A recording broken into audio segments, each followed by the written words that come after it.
Let me begin on the part before I quit my job. I had everything planned out. I would use this time to upskill and get lots of things done for my portfolio. I would learn a bunch of coding and make a great portfolio so that no one could turn me down. What I hadn't planned on was actually being selected for a position just as my summer vacation was starting. Well, what was an unemployed loser like me going to decide? Stay at home and feel worthless while my parents tried not to hurt my feelings about what a loser I was because I didn't have a job insincerely. Or take this job and get a decent salary. So out of emotional desperation, I took the job and I was officially employed. Everything was good, right? Wrong.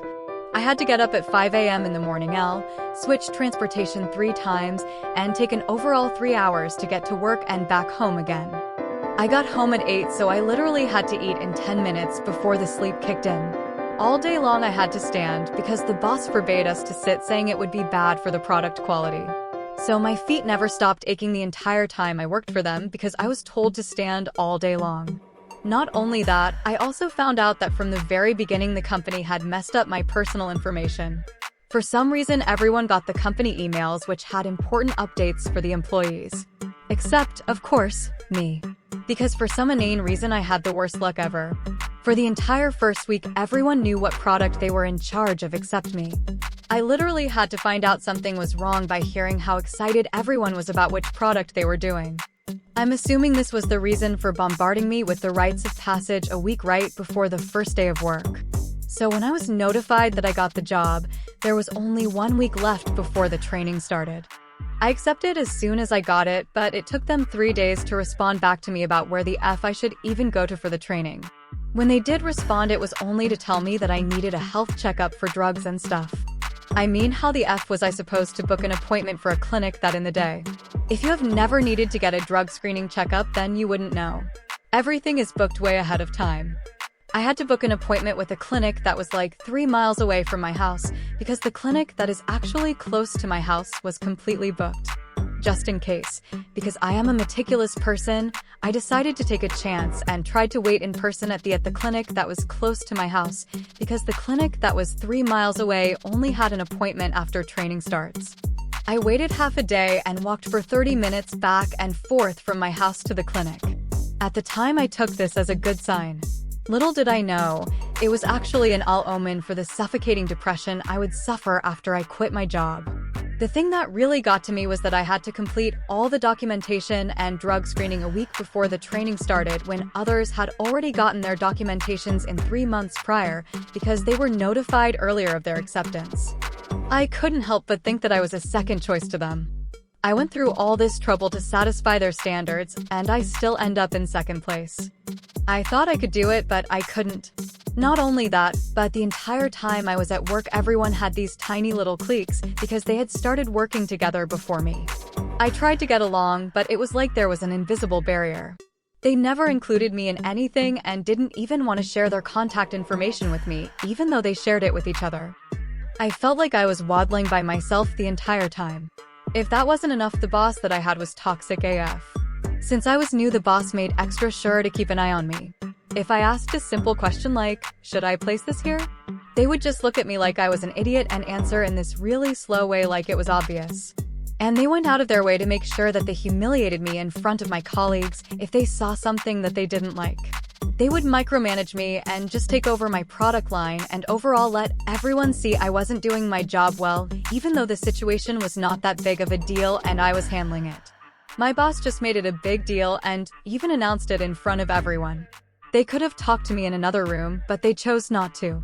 Instead, they decided to yell out everything in the office everyone shared. Next, there was the equipment. During the training, they taught us everything except how to actually use the equipment. So I was like asking people how to use the walkie-talkies, and the boss was acting like everyone else knows how to use them. Why don't you? It's because they worked here longer than me, douchebag. Also, if you have never used a walkie-talkie before, you should probably know. You won't understand anything the person is saying through the walkie-talkie. No one actually understood anything on it. But no one me actually said anything about it. The thing is, the walkie-talkie incident became a big deal because apparently my work partner and I weren't where we were supposed to be.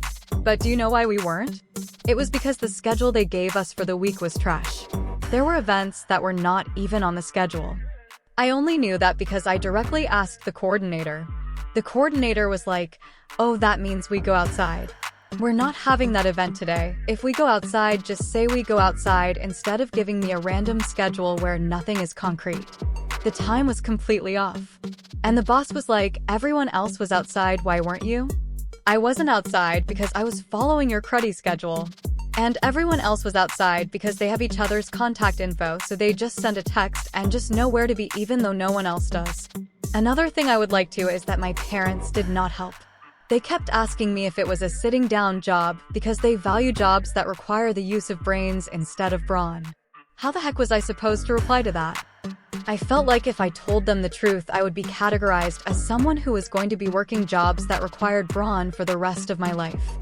I also overheard my parents, especially my father, talking about how other kids make more money or something like that.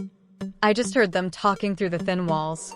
I'm not entirely sure if that's what they actually said. Still just thinking about whether or not they said it was another cause for concern. So an incident happened where a product that I was in charge of was missing temporarily. My partner was going bonkers with worry, running around looking from table to table. The product was missing for like 5 minutes before we got a walkie-talkie call saying that one of the other workers had moved the product. Naturally, I was called in along with my work partner. My partner, who was a fragile little flower, was walking with me along the hallway, and I turned around in front of the boss office and my partner was gone. It was like one of those anime moves where the main character thinks his friend was with them to fight the evil demon king, but then he turns around, and there is only a lonely wind blowing behind them. That was when I realized I was alone. So I straightened my back and entered the boss lair. And I exited with the life sucked out of me. I was wearing this tool belt, so it made my steps clunky. There was a somber aura of seriousness. The boss covered their mouth with their clasped hands, focused on me as I entered the room. The boss henchman was standing on the side with a clipboard like he was on the verge of writing me up. Whatever that means. I took a seat in front of them as best I could in the tiny chair they provided me with. I'm sure you can guess what happened, but in a nutshell, they blamed me for the entire fiasco of apparently losing a product that I never lost in the first place. They asked me where my partner was, and I can't even remember how I answered that question. They asked me if I thought I was capable of working with them. They made me feel so incompetent even though I was doing my best and I was really good at getting stuff done. I was the one who learned my colleague's name, the product name, and talked to the boss about our plans. I did all that, and they told me all day long our team was what worried them most. They always worried about our team and kept an eye out, I'm assuming, to catch us for any mistakes. But while they're looking at us, they're not looking at the other teams and their mistakes. I felt like it was all my fault. I thought that I was the problem.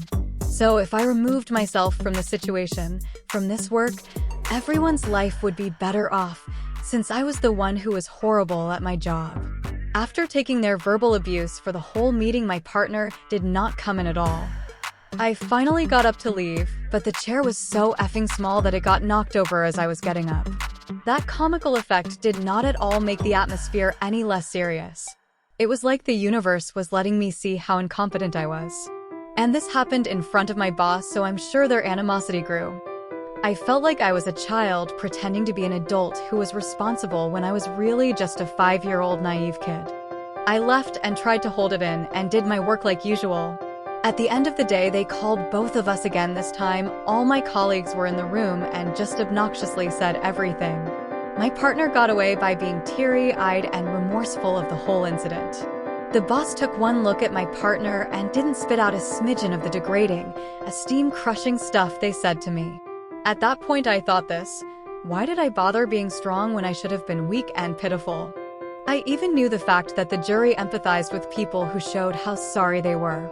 But no, I had to hold it all together and be strong. Please watch the next video to find out how I overcame depression.